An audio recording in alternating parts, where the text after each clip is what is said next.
इस वीडियो में आज हम सीखेंगे कि किसी भी एल्गोरिथम की स्पेस कॉम्प्लेक्सिटी कैसे फाइंड आउट की जाती है।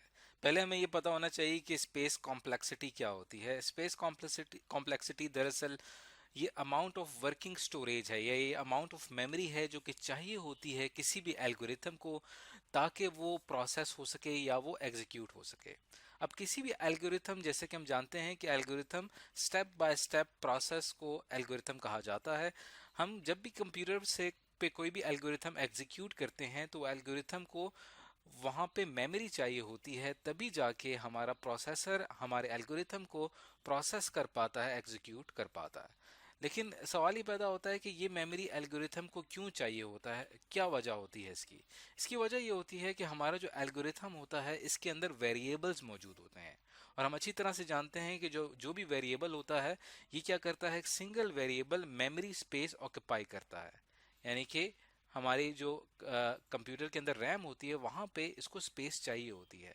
अब चूंकि एल्गोरिथम के अंदर वेरिएबल्स मौजूद होते हैं, इस वजह से हमारे एल्गोरिथम को एग्जीक्यूट करने के लिए मेमोरी की जरूरत पड़ती है। इसके अलावा हमारे एल्गोरिथम में प्रोग्राम इंस्ट्रक्शंस होती हैं, उन्हें भी स्टोर करने के लिए मेमोरी की जरूरत पड़ती है जब भी हम अपने एल्गोरिथम को एग्जीक्यूट करते हैं। यानी जब भी हमारी एल्गोरिथम एग्जीक्यूट होता है, एग्जीक्यूशन के दौरान, उसके प्रोसेसिंग के दौरान एल्गोरिथम को मेमोरी की जरूरत पड़ती है और ये दरअसल कहलाती है स्पेस कॉम्प्लेक्सिटी। अब हम इस चीज के ऊपर बात करते हैं कि जो हमारा मेमोरी यूजेज है, जब भी एग्जीक्यूशन हो रही होती है किसी भी एल्गोरिथम के अंदर, अ, तो उसके अंदर जो उसका मेमोरी यूजेज है वो दो तरह का होता है। एक कहलाता है इंस्ट्रक्शन स्पेस और एक कहलाता है डाटा स्पेस। इंस्ट्रक्शन स्पेस क्या होती है? इंस्ट्रक्शन स्पेस वो होती है कि जब भी हम किसी भी एल्गोरिथम को कंपाइल करते हैं तो कंपाइल करने के बाद क्या होता है कि उसका एक कंपाइल्ड कोड जनरेट होता है। जब उसका कंपाइल्ड कोड जनरेट होता है या कंपाइल्ड कोड बनता है, उसको स्टोर करने के लिए हमें ज़रूरत पड़ती है इंस्ट्रक्शन स्पेस की, जो कि हमें प्रोवाइड करती है हमारी मेमोरी। और उसके साथ होती है डाटा स्पेस। डाटा स्पेस क्या होती है? ये वो मेमोरी होती है जो कि वेरिएबल्स और कांस्टेंट जो होते हैं हमारे एल्गोरिथम में वो इस्तेमाल कर रहे होते हैं, ये दरअसल कहलाती है डाटा स्पेस। तो नॉर्मली जो टाइम कॉम्प्लेक्सिटी है उसे लिंक किया जाता है डाटा स्पेस के साथ, और जितनी हमारी डाटा स्पेस होती है वही हमारी एल्गोरिथम की टाइम कॉम्प्लेक्सिटी होती है। अब हम इस चीज़ के ऊपर बात करते हैं कि किसी भी एल्गोरिथम की time complexity, sorry, space complexity को कैसे फाइंड आउट किया जाता है। किसी भी एल्गोरिथम की स्पेस कॉम्प्लेक्सिटी को कैसे फाइंड आउट किया जाता है, उसको फाइंड आउट करने के लिए हमें कुछ चीज़ों की इंफॉर्मेशन पहले से होनी चाहिए। वो क्या है कि हमारे पास डिफरेंट किस्म के वेरिएबल्स होते हैं, जैसे कि करेक्टर वेरिएबल है, इंटीजर वेरिएबल है, फ्लोट वेरिएबल है, डबल वेरिएबल है। ये वेरिएबल की डिफरेंट टाइप्स हम एक अलग से एक वीडियो में पढ़ चुके हैं। हमें इतना पता होना चाहिए कि हर जो वेरिएबल की टाइप होती है वो मेमोरी में एक स्पेसिफिक मेमोरी जो होती है वो हासिल करती है, या उसके ऊपर उसका जो होता है वो उसको ऑक्युपाई कर लेती है या हासिल करती है। तो फॉर एग्जांपल अगर एक करेक्टर वेरिएबल आप इस्तेमाल कर रहे हैं अपने एल्गोरिथम में, तो मेमोरी में जाके 1 बाइट की जगह घेरेगा। और अगर आप एक इंटीजर वेरिएबल अपने एल्गोरिथम में इस्तेमाल कर रहे हैं तो वो 2 बाइट या 4 बाइट की जगह घेरेगा। और इसी तरह अगर आप फ्लोट वेरिएबल इस्तेमाल कर रहे हैं तो वो 4 बाइट की जगह घेरेगा। और इसी तरह अगर आप डबल वेरिएबल का इस्तेमाल कर रहे हैं तो वो फिर 8 बाइट की जगह आपकी मेमोरी में ऑक्युपाई करेगा या घेरेगा।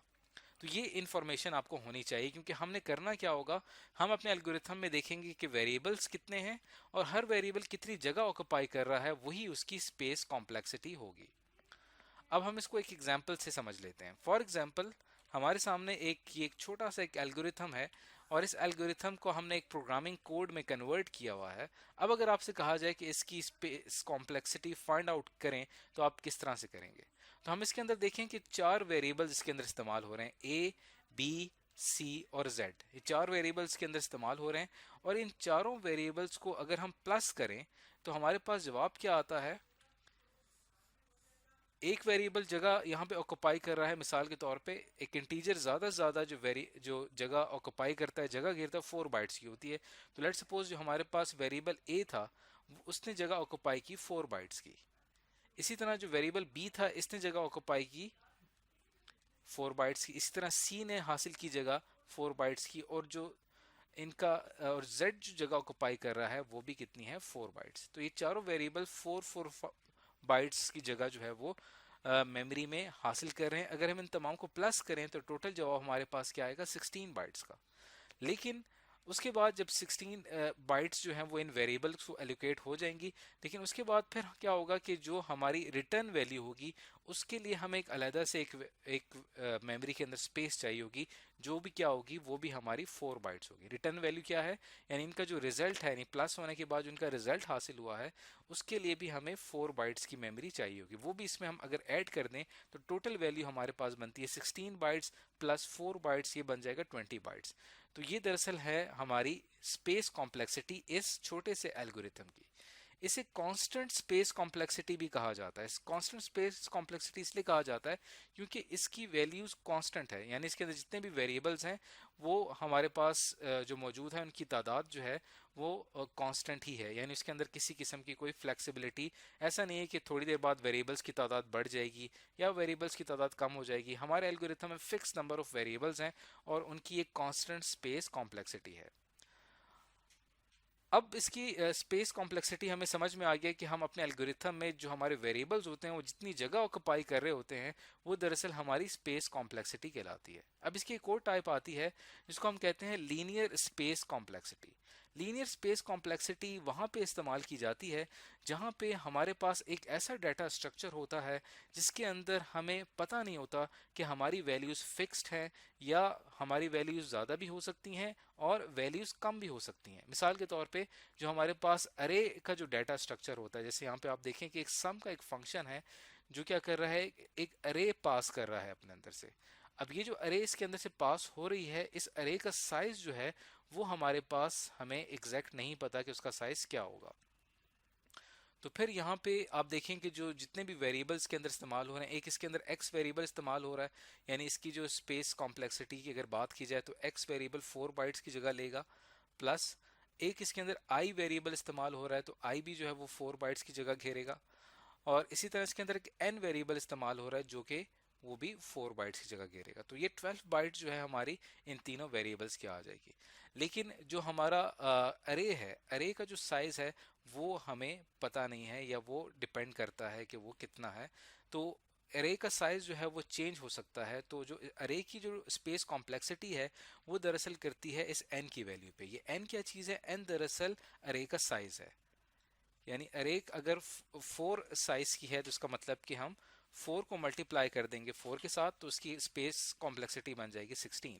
यानी हमें एक ऐसी अरे चाहिए होगी इसके अंदर हमारे पास 4 इस तरह के सेक्शंस होंगे और हर सेक्शन जो है उसके अंदर 4 बाइट की जगह हासिल हो रही है। यानी अगर मैंने 4 साइज की अरे है तो इसका मतलब ये हुआ कि टोटल कितनी जगह ये घेर रही है, टोटल जगह ये 4 बाइट्स की घेर रही है। और अगर ये 5 साइज की अरे है तो फिर ये 20 बाइट्स की जगह घेरेगा। तो डिपेंड करता है अरे के साइज पे। तो जब भी हम अपने एक ऐसे डाटा स्ट्रक्चर को यूज कर रहे होते हैं जिसके साइज के बारे में हमें पता नहीं होता, तो तब जो हमारी स्पेस कॉम्प्लेक्सिटी होती है वो दरअसल होती है लीनियर स्पेस कॉम्प्लेक्सिटी। तो अगर इस एल्गोरिथम की स्पेस कॉम्प्लेक्सिटी निकाली जाए तो वो होगी 4n, ये अरे की स्पेस कॉम्प्लेक्सिटी है, प्लस 12 बाइट जो है वो तीन वेरिएबल जिनका भी मैंने थोड़ी देर पहले जिक्र किया था, i, x और n, ये उसको शो कर रहे हैं। तो इस तरह से हम किसी भी एल्गोरिथम की स्पेस कॉम्प्लेक्सिटी फाइंड आउट करते हैं। तो आज की इस वीडियो में हमने ये सीखा कि स्पेस कॉम्प्लेक्सिटी जो है वो दरअसल होती क्या है और उसे किस तरह से कैलकुलेट किया जाता है।